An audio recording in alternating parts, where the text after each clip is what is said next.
56۔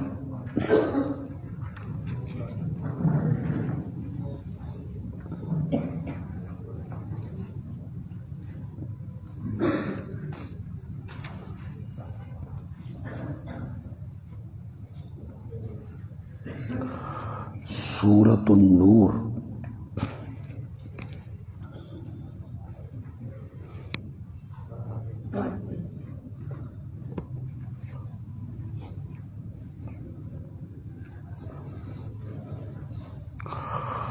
آیت نمبر ہے 23۔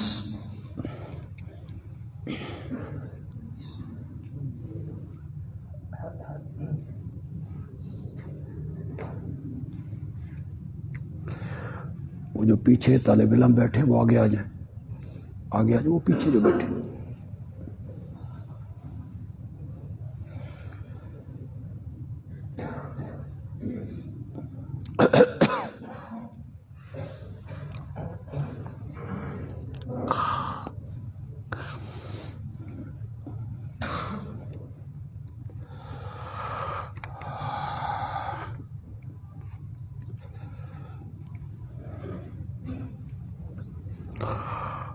اعوذ باللہ من الشیطان الرجیم،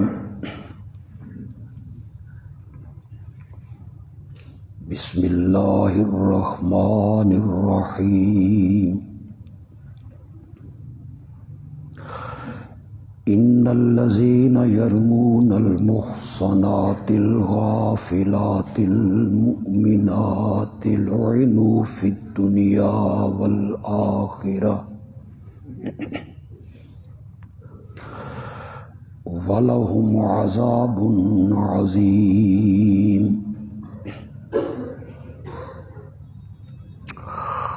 يَوْمَ تَشْهَدُ عَلَيْهِمْ أَلْسِنَتُهُمْ وَأَيْدِيهِمْ وَأَرْجُلُهُمْ بِمَا كَانُوا يَعْمَلُونَ۔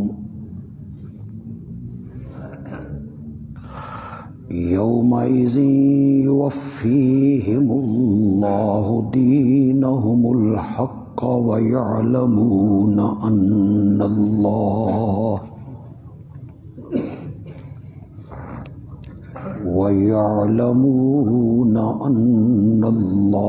هو الحق المبين۔ الخبيثات للخبيثين والخبيثون للخبيثات والطيبات للطيبين والطيبون للطيبات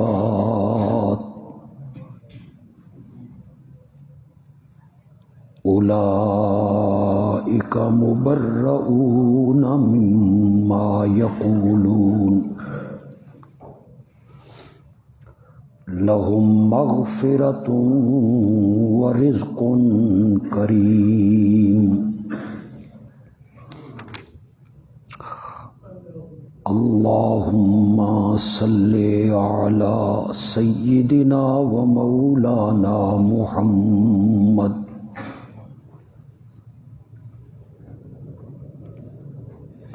وعلى آل سيدنا ومولانا محمد وبارك وسلم ثم صل عليه۔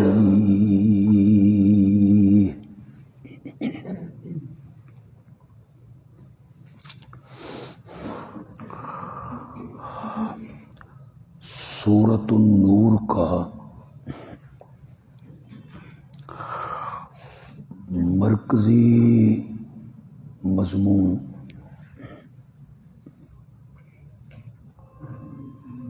وہ ہے اصلاح معاشرہ کے لیے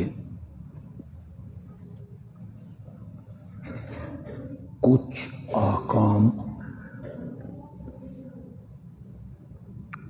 قوانین اور کچھ ضابطوں کا بیان۔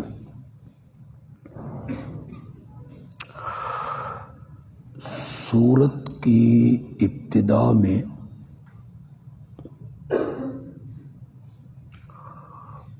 معاشرے کو زنا سے پاک کرنے کے لیے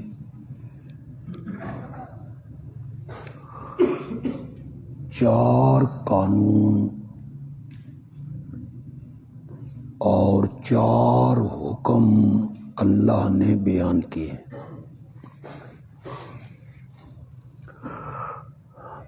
پہلا حکم ہم گزشتہ سبق میں درس میں پڑھ چکے ہیں کہ زنا کرنے والا مرد اور زنا کرنے والی عورت انہیں سر عام 100 کوڑے لگاؤ۔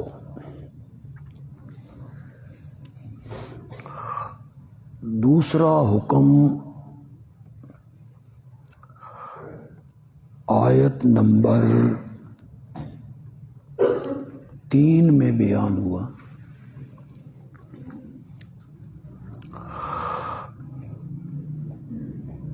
مسلمانوں کی حس کو بیدار کیا گیا اور انہیں زنا کی نفرت دلانے کے لیے کہا گیا کہ اگر کوئی زانی تمہارے ساتھ رشتہ گانٹھنا چاہے، تمہاری برادری میں نکاح کرنا چاہے، تو اس زانی مرد کے نکاح میں کسی پاکیزہ عورت کا آنا درست اور صحیح نہیں ہے۔ اسی طرح زانیہ عورت جو ہے اسے بھی تم اپنے نکاح میں قبول نہ کرو، یعنی زانیوں سے رشتہ ناتا یہ نہیں رکھنا۔ زنا سے بھی اور زانیوں سے بھی اپنے دلوں میں نفرت رکھنی ہے۔ الزانی لا ينکح الا زانیۃ او مشرکہ،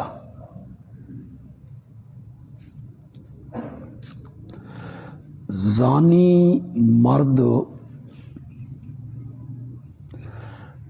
وہ نکاح نہیں کرتا مگر اپنے جیسی زانیہ عورت سے یا کسی شرک کرنے والی عورت سے۔ والزانیۃ لا ينکحها الا زان، اور زنا کرنے والی عورت اس کو اپنے نکاح میں لاتا ہے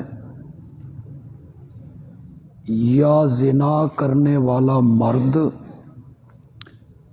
یا شرک کرنے والا مرد۔ وَحُرِّمَ ذَلِكَ عَلَى الْمُؤْمِنِينَ، اور حرام کیا گیا ہے یہ زنا مومنوں پر، یعنی مومنوں کے لیے زنا کرنے کا کوئی راستہ موجود ہو نہیں.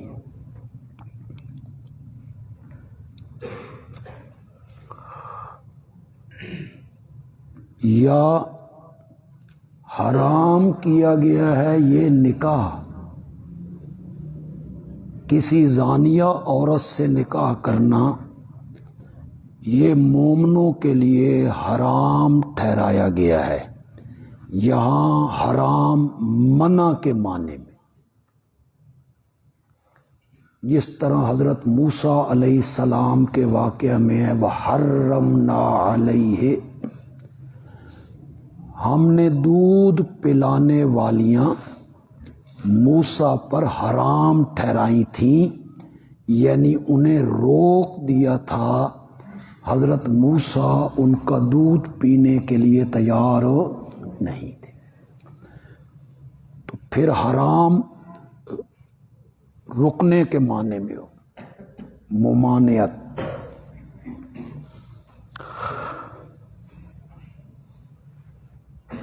کوئی زانی مرد نکاح کرنا چاہے تو کسی عفیفہ پاک دامن سے اسے نکاح نہیں کرنا چاہیے. اپنے جیسی کوئی زانیہ عورت تلاش کرنی چاہیے. اور اگر پورا معاشرہ پاکیزہ لوگوں کا ہو، اچھے لوگوں کا ہو، تو پھر اس زانی کو کسی شرک کرنے والی عورت سے نکاح کرنا چاہیے. یہ زنا اور شرک، اس کا آپس میں کیا جوڑ ہے، کیا تعلق ہے؟ جوڑ یہ ہے کہ جس طرح زنا کرنے والی عورت ایک مرد کی بن کے نہیں رہتی، اسی طرح مشرک بھی ایک معبود کا بن کے نہیں رہتا.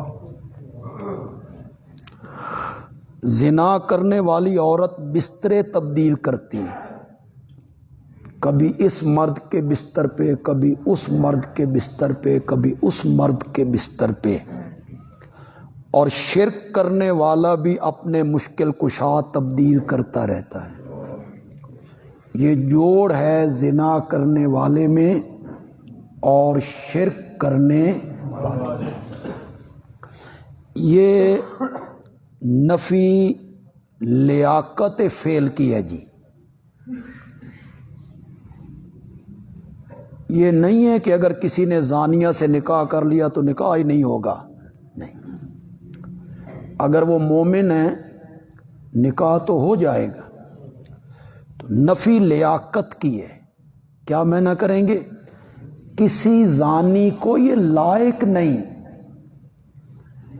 کہ وہ کسی عفیفہ کو اپنے نکاح میں لائے. وہ اپنی جیسی کوئی زانیہ تلاش کرے. ہمارے عربی میں ایک محاورہ ہے السلطان لا یکذب. اس کا آواز تھوڑا سا کم کریں جی، کم کریں. السلطان لا یکذب، بادشاہ جھوٹ نہیں بولتا. اس کا کیا معنی ہے کہ بادشاہ جھوٹ نہیں بولتا؟ سب سے زیادہ جھوٹ تو بادشاہ بولتے ہیں. میٹنگ میں کچھ ہوتے ہیں، باہر کچھ ہوتے ہیں، ٹی وی پہ کچھ ہوتے ہیں، بیان میں کچھ ہوتے ہیں. بادشاہ جھوٹ نہیں بولتا. اس کا مطلب یہ ہے کہ جس منصب پہ وہ فائز ہے اسے لائق نہیں کہ وہ جھوٹ ہو. نفی لیاقت کی. اس منصب پہ بیٹھ کے وہ جھوٹ بولتا ہے، اسے یہ لائق نہیں. اسی طرح یہاں معنی کریں گے کہ زنا کرنے والا جو مرد ہے اس کو مناسب نہیں کہ وہ کسی مومنہ سے عفیفہ عورت سے شادی کرے، نکاح کرے، بلکہ وہ نکاح کے لیے اپنے جیسی کوئی زانیہ عورت تلاش کرے۔ ہم آیت نمبر 4 پہ پہنچ گئے، اور آواز کم کریں جی اس کا، ہم آیت نمبر 4 پہ آ گئے جی۔ والذین یرمون المحصنات ثم لم یأتوا بأربعۃ شہداء،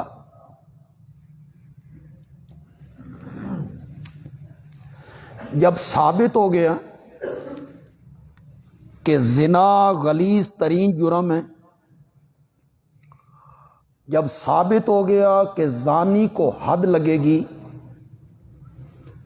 جب ثابت ہوا کہ زنا کرنے والے سے کوئی عفیفہ شادی کرنے کے لیے تیار نہیں، اور زانی کسی عفیفہ پاک دامن عورت سے نکاح نہ کرے،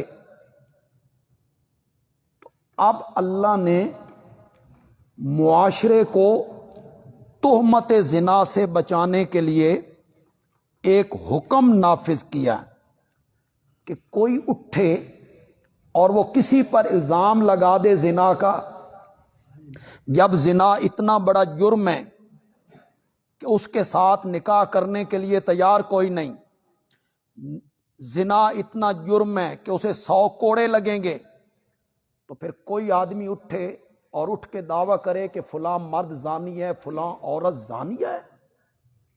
فرمایا ایسا نہیں ہوگا، دعویٰ کرنے والے سے 4 گواہ طلب کیے جائیں گے، 4 گواہ کسی جرم کے لیے نہیں ہے، صرف زنا والا جرم ہے جس میں 4 گواہ اس سے طلب کیے جائیں گے، موقع کے گواہ۔ اگر ان کی گواہیوں میں اختلاف ہو گیا، سب پر حد لگے گی۔ اگر وہ 4 گواہ پیش نہیں کر سکتا تو اسے حد قذف لگے گی، 80 کوڑے، کہ کسی مسلمان کی عزت حرمت کے ساتھ کیوں کھیلا ہے۔ جو لوگ تہمت لگاتے ہیں پاک دامن عورتوں پر، پھر نہیں لے آتے 4 گواہ، فجلدوہم 80 جلدہ، تو انہیں 80 کوڑے حد قذف ہے جی۔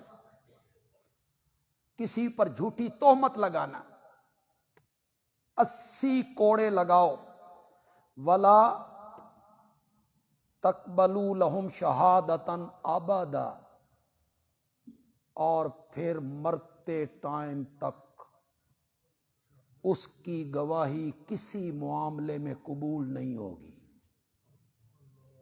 اگر کسی نے کسی مسلمان مرد پر یا مسلمان عورت پر زنا کی تہمت لگائی، پھر 4 گواہ پیش نہ کر سکا، تو اسے یہ سزا ملی، 80 کوڑے بھی لگیں گے، مردود الشہادہ ہو جائے گا، اس کی گواہی قبول نہیں کی۔ وَأُولَٰئِكَ هُمُ الْفَاسِقُونَ، یہی لوگ ہیں فاسق۔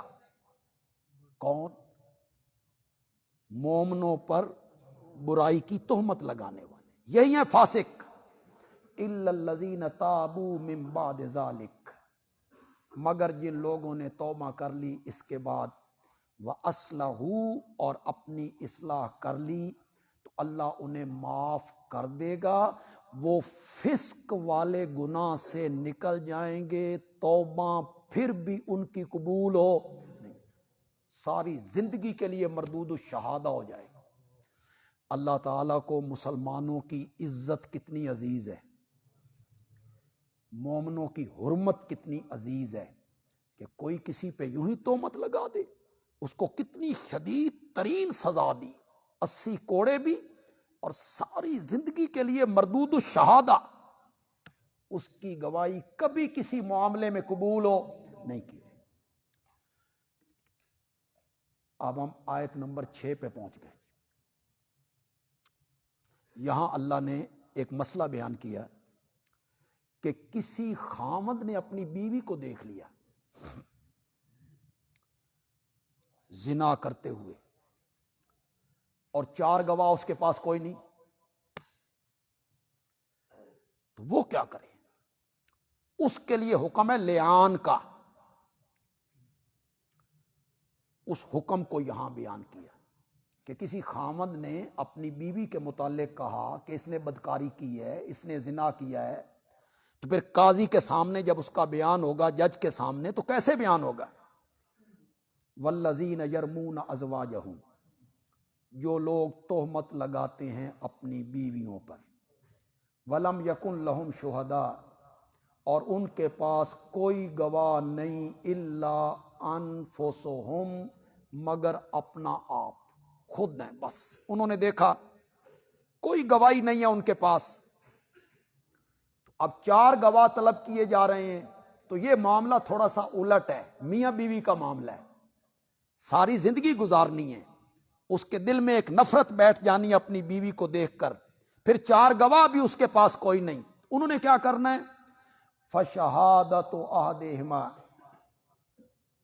پس شہادت ان میں سے ہر ایک کی یہ ہے کہ 4 بار وہ اللہ کی قسم اٹھا کر کہے گا.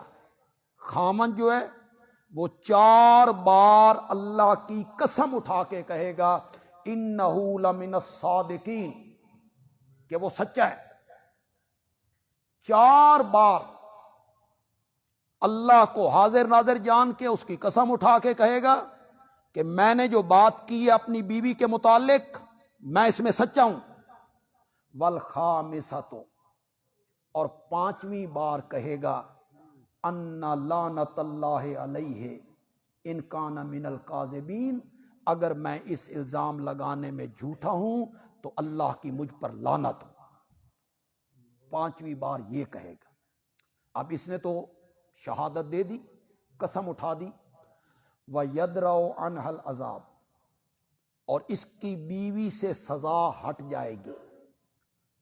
اس کی بیوی اگر مقابلے میں شہادت نہیں دیتی تو پھر تو حد لگے گی، اور اگر بیوی مقابلے میں شہادت دے دیتی ہے تو پھر اس کی سزا ہٹ جائے گی.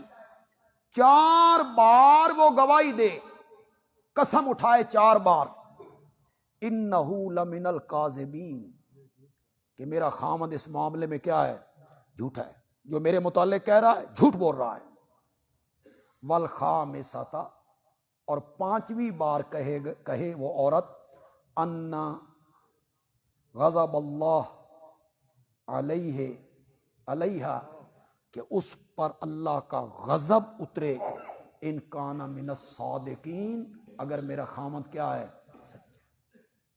اس نے بھی قسمیں اٹھا دی، اس نے بھی قسمیں اٹھا. سزا بیوی کو نہیں ملے گی، لیکن قاضی ان دونوں کے درمیان تفریق کر دے گا، جدا کر دے گا دونوں کو، اور قاضی کا جو فیصلہ ہوگا وہ طلاق بائن ہوگی. اب ان کا آپس میں کوئی تعلق نہیں رہے گا. وَلَوْلَا فَضْلُ اللَّهِ عَلَيْكُمْ وَرَحْمَتُهُ، اور اگر اللہ کا فضل تم پر نہ ہوتا اور اس کی رحمت تم پہ نہ ہوتی، تو یہ فضل ہے ہمارا کہ ہم نے اس طرح کے احکام تم پر اتار دیے ہیں اور معاشرے میں تم ایک عزت کی زندگی گزار رہے ہو. ان الذین جاؤوا بالافک عصبۃ منکم، ہم آیت نمبر 11 پہ آ گئے جی. یہاں سے لے کے بہت آگے تک ایک مخصوص واقعہ کا ذکر ہے جی. اس کا بیک گراؤنڈ آپ سمجھ لیں، پھر ہم ترجمہ کرتے چلے جائیں گے تو ہمارے لیے ان آیتوں کو حل کرنا بڑا آسان ہو جائے. ایک غزوہ سے واپسی پر ام المومنین حضرت سیدہ عائشہ رضی اللہ تعالی عنہا کسی وجہ سے پیچھے رہ گئی. بخاری میں اس کا ذکر ہے، حدیث کی کتابوں میں بھی. نبی پاک نے قافلے کو چلانے کا حکم دے دیا. یہ قضاء حاجت کے لیے گئی ہوئی تھیں. ان کا ہار وہاں کہیں ٹوٹ گیا، اس کو ڈھونڈنے میں ان کا وقت لگا، یہ واپس آئیں تو قافلہ روانہ ہو چکا تھا۔ انہوں نے سمجھداری کی کہ بجائے پیچھے بھاگنے کے یہ وہی رک گئیں اور لیٹ گئیں۔ قافلوں کے پیچھے ایک بندہ چلا کرتا تھا، ہر قافلے کے پیچھے، کہ قافلے کی کوئی گری پڑی چیز ہے تو وہ اٹھاتا چلا جائے، وہ پیچھے چلتا تھا۔ وہ پیچھے چلنے والے ایک صحابی تھے حضرت صفوان۔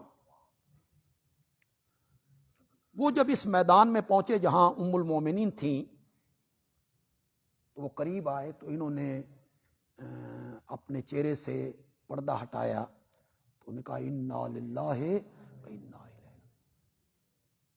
انہوں نے پردے کے حکم آنے سے پہلے حضرت عائشہ کو دیکھا ہوا تھا۔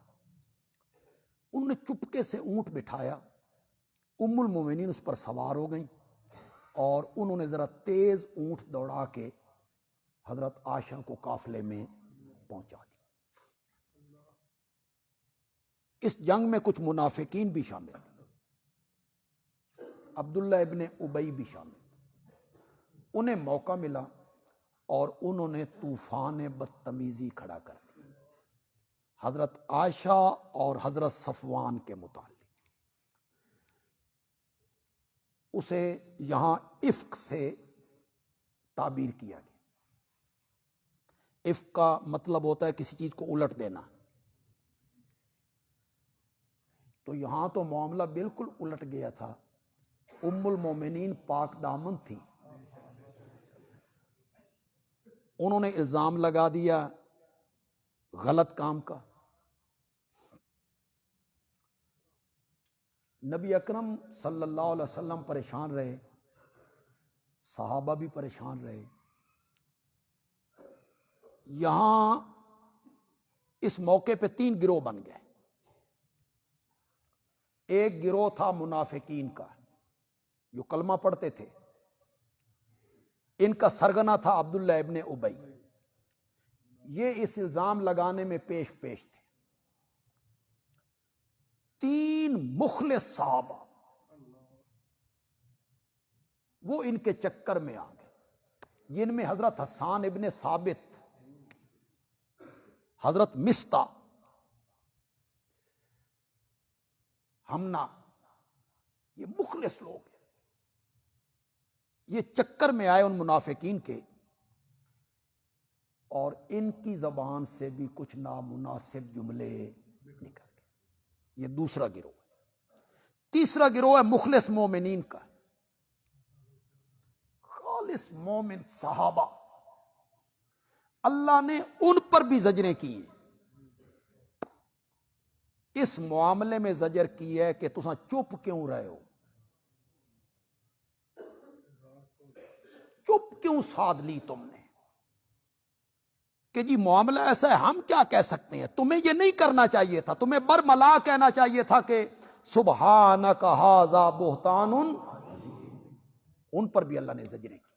یہ 3 گروہ بن گئے، ایک منافقین کا، 3 مخلص صحابہ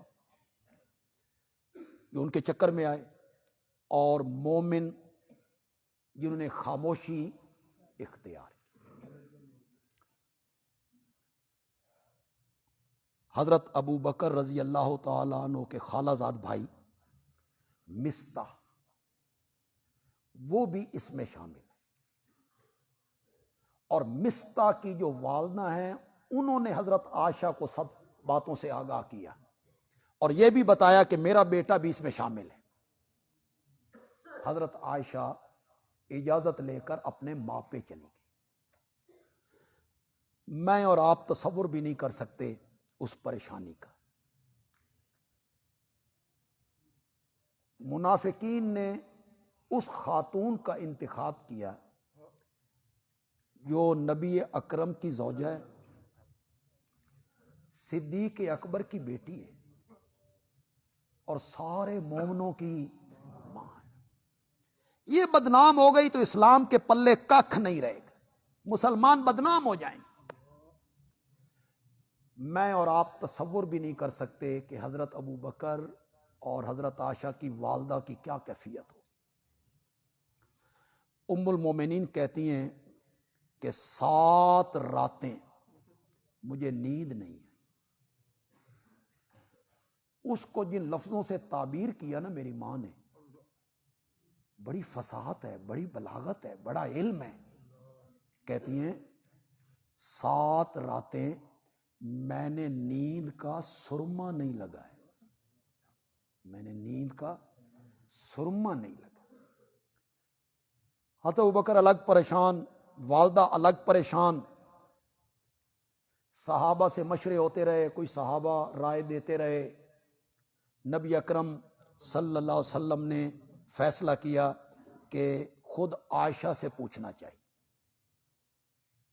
تو میرے آقا 1 مہینے کے بعد سیدنا صدیق اکبر کے گھر پہنچے، 1 مہینے کے۔ ان کی والدہ نے دروازہ کھولا تو سامنے نبی اکرم، آپ اندر داخل ہوئے، حضرت ابوبکر بھی، ان کی اہلیہ بھی، حضرت عائشہ بھی۔ آپ نے فرمایا عائشہ تم بہتر جانتی ہو، جو حقیقت حال ہے اس کے متعلق بتا دو۔ تو حضرت عائشہ کہتی ہیں فرط غم سے مجھے حضرت یعقوب کا نام یاد نہ رہا، میں نے کہا میری حالت تو یوسف کے باپ کی ہے، میری حالت تو یوسف کے باپ کی ہے، کیا انما اشکو بسی وحزنی الی اللہ، میں نے اپنا معاملہ کس کے سپرد کر دیا ہے؟ اللہ کے سپرد کر، وہی فیصلہ کرے۔ اتنے میں وحی کی کیفیت طاری ہوئی، آپ نے اپنے اوپر چادر ڈالی۔ سردیوں میں بھی وحی آتی تو آپ کے چہرے پر پسینہ آ جایا کرتا۔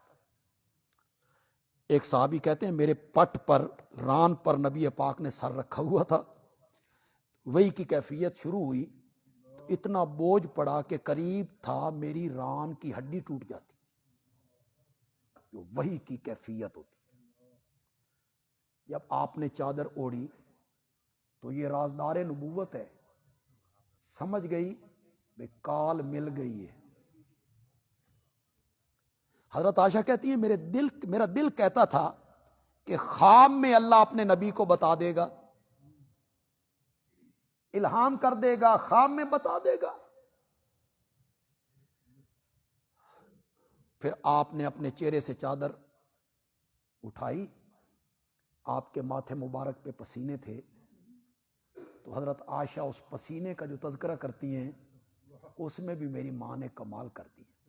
کہتی ہیں جب آپ نے چادر اپنے چہرے سے ہٹائی تو میں نے دیکھا کہ آپ کے ماتھے پہ موتیوں کی لڑی لگ گئی تھی۔ تو آپ نے فرمایا عائشہ تجھے خوشخبری ہو، رب نے تیری پاک دامنی میں 18 آیتیں اتاری ہیں۔ فرماتی ہیں میرے تو وہم و گمان میں بھی نہیں تھا کہ رب بول پڑے گا، قرآن بنا دے گا اسے۔ یہاں ایک بات جو حضرت عائشہ نے کہی نا، وہ حضرت عائشہ کے سوا کہہ بھی کو نہیں سکتی، بس وہی کہہ سکتی۔ حضرت عائشہ کی والدہ محترمہ کا نام ہے ام رومان، ام رومان میرے آقا کی ساس ہیں۔ میرے آقا نے فرمایا تم میں سے کسی نے جنت کی حور دیکھنی ہو تو عائشہ کی ماں کو دیکھے۔ لوگ کہتے ہیں یہ حسن میں کہا تھا کہ وہ خوبصورت زیادہ تھی، میں نے کہا نہیں، پاکیزگی میں کہا، حوروں کی طرح پاکیزہ۔ تو حضرت ابوبکر کی خوشی، ان کی اہلیہ کی خوشی، حضرت عائشہ کی والدہ کی خوشی، اس خوشی میں والدہ کہتی ہے عائشہ اٹھ، نبی پاک کا شکریہ ادا کر کہ تیری پاک دامنی میں 18 آیتیں اتری ہیں۔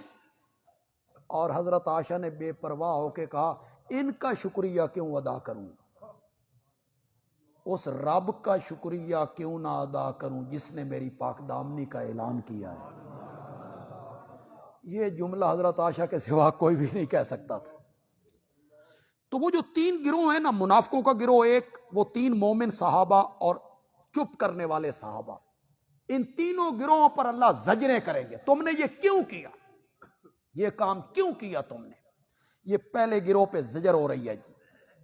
ان الذین جاؤ بالافک، جن لوگوں نے بہتان باندھا، عصبۃ منکم، وہ ایک جماعت ہے تم میں سے.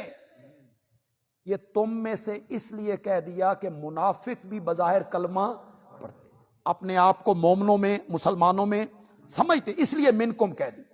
وہ تم ہی میں سے ایک جماعت ہے. لا تحسبوا شرا لکم، یہ الزام کا لگنا، تہمت کا لگنا، تم مت گمان کرو کہ یہ تمہارے لیے کوئی بری بات ہے. نہ بل ہوا خیر لکم، بلکہ یہ بہتان کا لگنا، تہمت کا لگنا تمہارے حق میں بہتر ہے.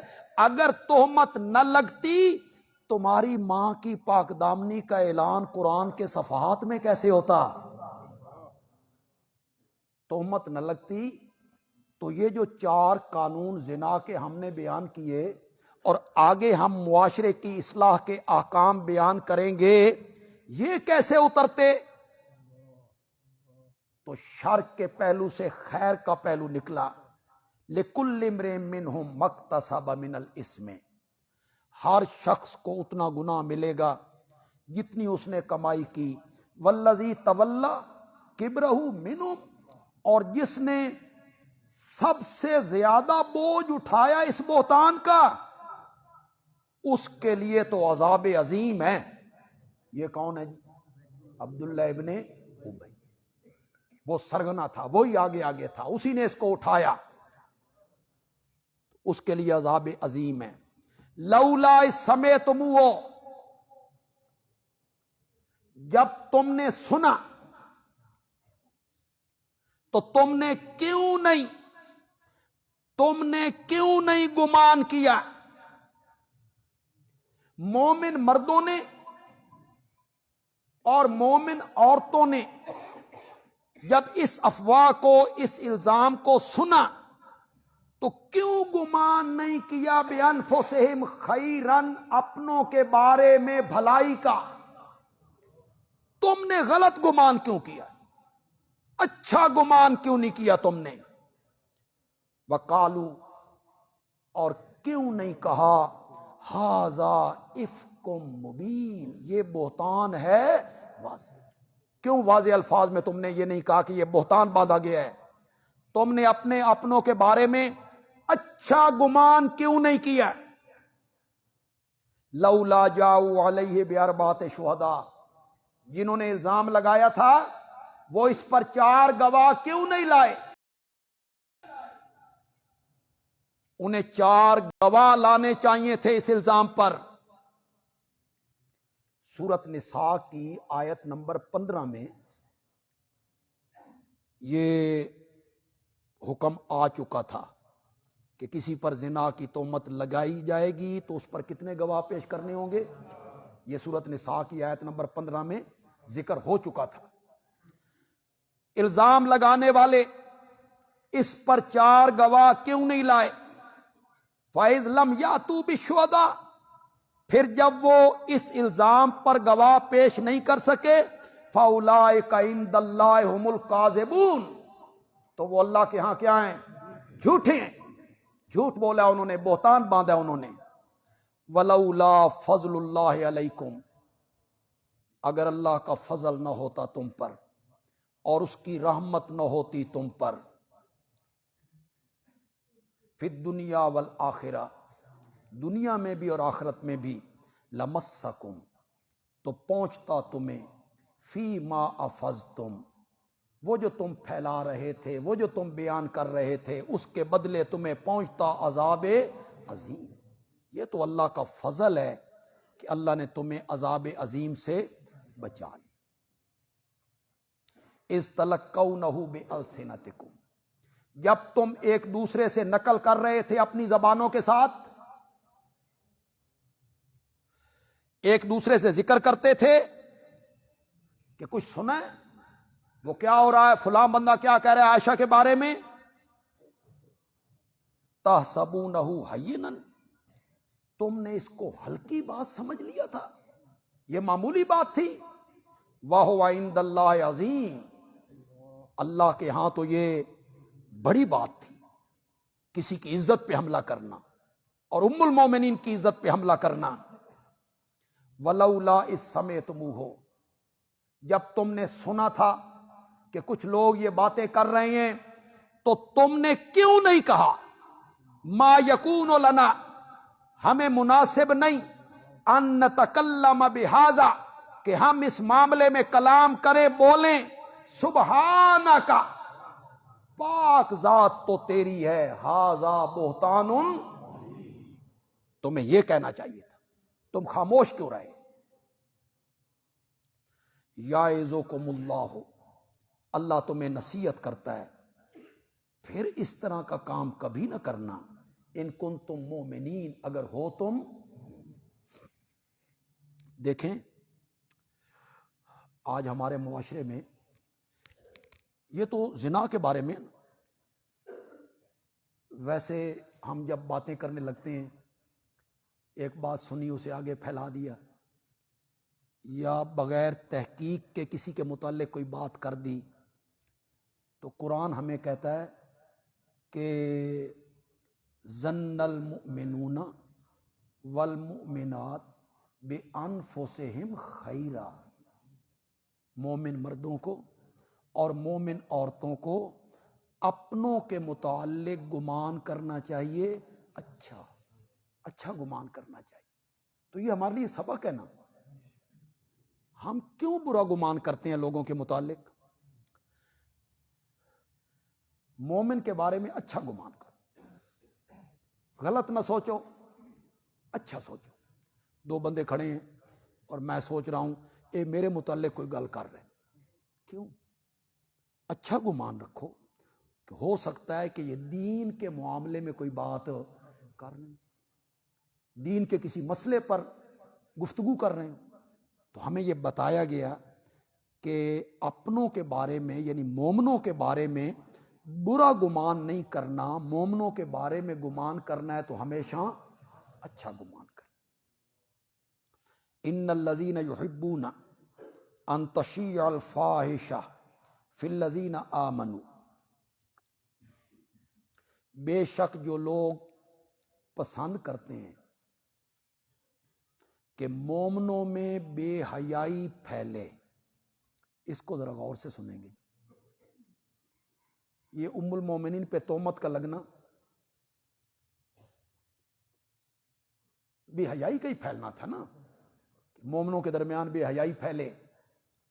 جو لوگ پسند کرتے ہیں کہ مومنوں میں بے حیائی پھیلے، ایسے کام کرتے ہیں جن کاموں کی وجہ سے بے حیائی عام ہوتی ہے، لہم عذاب علیم، ان کے لیے دردناک عذاب ہے، فی الدنیا والآخرہ، دنیا میں بھی اور آخرت میں بھی۔ آج ہمارے معاشرے میں آپ دیکھیں ذرا کس طرح بے حیائی کو پھیلایا جا رہا ہے، فلموں کے ذریعے، تھیٹروں کے ذریعے، ڈراموں کے ذریعے، تصویروں کے ذریعے، نیٹ کے ذریعے، ذرائع ابلاغ کے ذریعے، کتنی بے حیائی پھیلائی جا رہی ہے۔ ننگی عورتوں کی تصویریں، ننگے مردوں کی تصویریں، یہ بے حیائی کا پھیلانا ہے نا، کہ معاشرے میں بے حیائی پھیلے، نوجوانوں میں پھیلے، بچوں میں پھیلے، عورتوں میں پھیلے، بچیوں میں پھیلے۔ بڑی سخت وعید ہے جی، بڑی سخت وعید ہے، ان کے لیے عذاب علیم ہے، دنیا میں بھی اور آخرت میں بھی۔ واللہ یعلم، اللہ جانتا ہے، وانتم لا تعلمون، اور تم نہیں جانتے۔ اس کے نتائج کیا نکلنے؟ یا ایھا الذین آمنوا، اے ایمان والو، شیطان کے قدموں کی پیروی نہ کرو، وہ معاشرے میں بے حیائی پھیلانا چاہتا ہے۔ شیطان کی پیروی نہ کرو، وہ معاشرے میں برائی کو فروغ دینا چاہتا ہے، اور جو آدمی پیروی کرے گا شیطان کے قدموں کی فَإِنَّهُ يَأْمُرُ بِالْفَحْشَاءِ وَالْمُنکَرِ، تو شیطان تو حکم دیتا ہے بے حیائی کے کاموں کا اور برے کاموں کا. شیطان نے تو بے حیائی کے کاموں کا حکم دینا ہے، برے کاموں کا حکم دینا ہے. وَلَوْلَا فَضْلُ اللَّهِ عَلَيْكُمْ، اور اگر اللہ کا فضل تم پہ نہ ہوتا اور رحمت نہ ہوتی، ما زکا منکم من احد ابدا، تو تم میں سے کوئی ایک کبھی پاک نہ بن سکتا. ہم نے قانون بنا دیا کہ کسی پر الزام لگایا جائے گا تو کتنے گواہ پیش کرنے ہوں گے؟ 4. اگر اللہ کا یہ فضل نہ ہوتا اور یہ قانون نہ ہوتا، جو اٹھتا تمہارے متعلق کوئی بات کہہ دیتا، جو اٹھتا تم پر زنا کی تہمت لگا دیتا، تم میں سے کوئی پاک نہ رہتا. لیکن اللہ پاک کرتا ہے جس کو چاہتا ہے. واللہ سمیع علیم. ولا یأتل اولو الفضل منکم. پہلے اس کا ترجمہ سن لیں، پھر میں اس کی تشریح کروں گا، آیت انشاءاللہ سمجھ آ جائے گی.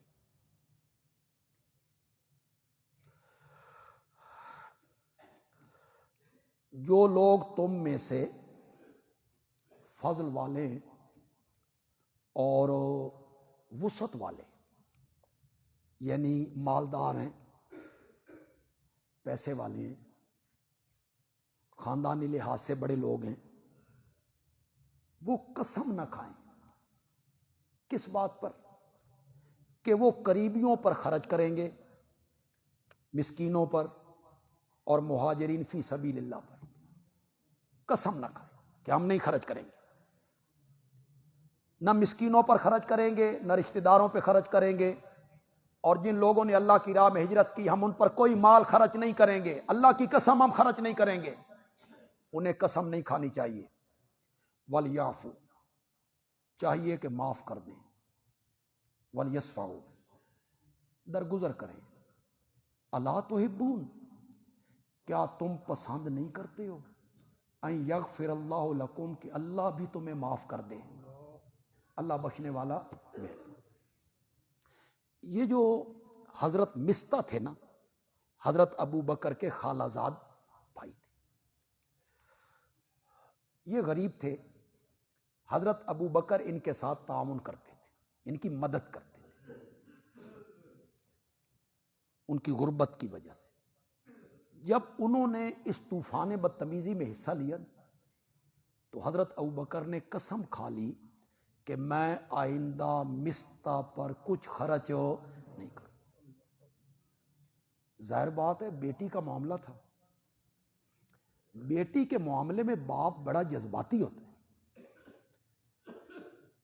انہوں نے یہ قسم اٹھائی. اللہ نے یہاں کہا کہ نہیں، جو مالدار لوگ ہیں، صاحب وسعت ہیں، کشادگی والے ہیں، پیسے والے ہیں، نیکی کے کاموں پہ قسم اٹھاتے ہو کہ ہم خرچ نہیں کریں گے. کیا تم نہیں چاہتے ہو کہ اللہ تمہیں معاف کرے؟ تو تم بھی معاف کرو نا، مستہ کو معاف کر دو. کہتے ہیں آیت کے اس حصے پہ جب نبی پاک پہنچے، الا تحبون ان یغفر اللہ لکم، تو حضرت ابوبکر اسی وقت بولے، بلا، ہاں مولا، ہم چاہتے ہیں کہ تو ہمیں معاف کر دے، ہم چاہتے ہیں. تو پہلے سے زیادہ مستہ کی مدد شروع کر دی. جتنا تعاون پہلے کرتے تھے نا، اس سے بھی زیادہ. یہ ابو بکر ہی ہے نا، ورنہ ایک منٹ کے لیے تصور کرو یار، تصور کرو، جو بیٹیوں والے ہو تصور کرو. ایک آپ کی بیٹی پہ الزام لگتا ہے، جھوٹا الزام ہے، آپ کا ایک رشتہ دار اس کو ہوا دیتا ہے. رب آپ کی بیٹی کو سرخرو کر دیتا ہے، اس کی پاک دامنی واضح ہو جاتی ہے. تو اس رشتہ دار پر پہلے سے زیادہ خرچ کرنا آسان ہے؟ سوچو تو صحیح یار. کون معاف کرتا ہے یار، کون معاف کرتا ہے؟ لیکن ابو بکر کا ہر معاملے میں ہی پہلا نمبر. ان الذین یرمون المحصنات الغافلات، جو لوگ تہمت لگاتے ہیں پاک دامن عورتیں، الغافلات بھولی بھالیاں، بے خبر مومن، بھولی بھالیاں بے خبر مومن عورتوں پر جو تہمت لگاتا ہے، لوئنو فی الدنیا، وہ ملعون ہے، ملعون دنیا میں بھی، والآخرہ، اور آخرت میں بھی وہ ملعون ہے۔ دنیا میں تو لعنت برستی ہر کوئی دیکھتا ہے، اپنے ہاتھوں سے بندہ اپنے چہرے کو تھپڑ مارے، اپنے ہاتھوں سے بندہ اپنا سینہ پیٹے، اپنے ہاتھوں سے بندہ اپنے چہرے پہ تمانچے مارے، اس سے بڑی لعنت کیا ہو؟ لعنوا فی الدنیا۔ جو لوگ مومن، آج بھی ان لوگوں کا یہی نظریہ ہے، آج بھی یہی نظریہ ہے جناب، جو لوگ مومن پاک دامن بھولی بھالیاں بے خبر عورتوں پر تہمت لگاتے ہیں، وہ دنیا میں بھی ملعون ہے، آخرت میں بھی ملعون ہے۔ وَلَهُمْ عَذَابٌ عَظِيمٌ، اور ان کے لیے عذاب عظیم ہے۔ یوم تشہد علیہم السنتہم، جس دن گواہی دیں گے ان پر ان کی زبانیں اور ان کے ہاتھ اور ان کے پاؤں، بما کانوا یعملون، جو کچھ وہ کرتے تھے۔ نہیں مانیں گے تو ہاتھ گواہیاں دیں گے، نہیں مانیں گے تو پاؤں گواہیاں دیں گے۔ یومئذ، اس دن اللہ انہیں پوری پوری سچی سچی سزا دے گا، وَيَعْلَمُونَ، اور وہ جان لیں گے، ان اللہ هو الحق المبین، بے شک اللہ وہی ہے حق واضح کرنے والا۔ اللہ ہی سچ ہے، سچا ہے، برحق ہے، اور حق کو واضح کرنے والا ہے۔ اس معاملے کی آخری آیت ہے جی، آگے پھر اور مضمون شروع ہو جائے گا جی۔ الخبیثات للخبیثین والخبیثون للخبیثات، گندی عورتیں گندے مردوں کے لیے ہیں، اور گندے مرد گندی عورتوں کے لیے، ستھری عورتیں ستھرے مردوں کے لیے ہیں، اور ستھرے مرد ستھری عورتوں کے لیے ہیں۔ جتنا پاکیزہ اور طیب محمد عربی ہے، اتنی طیبہ عائشہ صدیقہ بھی ہے۔ پاکیزہ مرد پاکیزہ عورتوں کے لیے ہیں، اور خبیث مرد خبیث عورتوں کے لیے ہیں۔ اولئک مبرؤون مما یقولون، جو کچھ انہوں نے بکواس کیے تھے ام المومنین کے متعلق، حضرت صفوان کے متعلق، اولئک مبرؤون، وہ بری ہیں، بیزار ہیں، جو کچھ انہوں نے کہا تھا اس سے وہ لوگ مبرہ ہیں۔ لہم مغفرۃ، عائشہ ہو یا صفوان ہو، ان کے لیے بخشش بھی ہے، عزت کی روزی بھی۔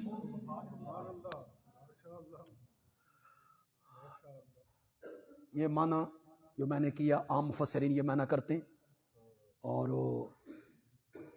مفسرین نے کیا ایک معنی مولانا حسین علی نے کیا رحمت اللہ، بولو کسی کو آتا ہو تو بس، یہ تو ہو گیا پہلے۔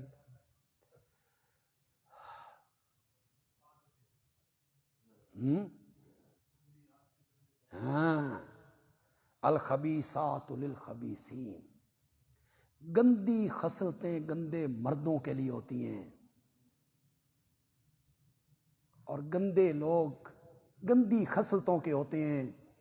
ستھری خصلتیں ستھرے مردوں کی ہوتی ہیں، یہاں خصلت مراد ہے، خصلت عادت، گندی عادتیں گندے مردوں میں پائی جاتی ہیں، ستھری عادتیں ستھرے مردوں میں پائی جاتی ہیں۔ عائشہ صدیقہ طیبہ ہے تو ایسی خبیث عادت اس میں پائی نہیں، تو یہاں عادت مراد ہے۔ اس کی دلیل کیا ہے؟ مولانا حسین علی رحمۃ اللہ علیہ فرماتے ہیں اس کی دلیل ہے اولئک مبرؤون مما یقولون، جو باتیں وہ کہہ رہے ہیں منافق کہ عائشہ ایسی ہے، یہ باتیں تو گندی ہے، گندی عادتیں ہیں، گندی خصلتیں ہیں، تو گندی خصلتیں تو گندے لوگوں میں پائی جاتی ہیں، عائشہ تو پاکیزہ ہے۔ اولئک مبرؤون مما یقولون لہم مغفرۃ ورزق کریم۔ الحمدللہ رب العالمین والصلاۃ والسلام علی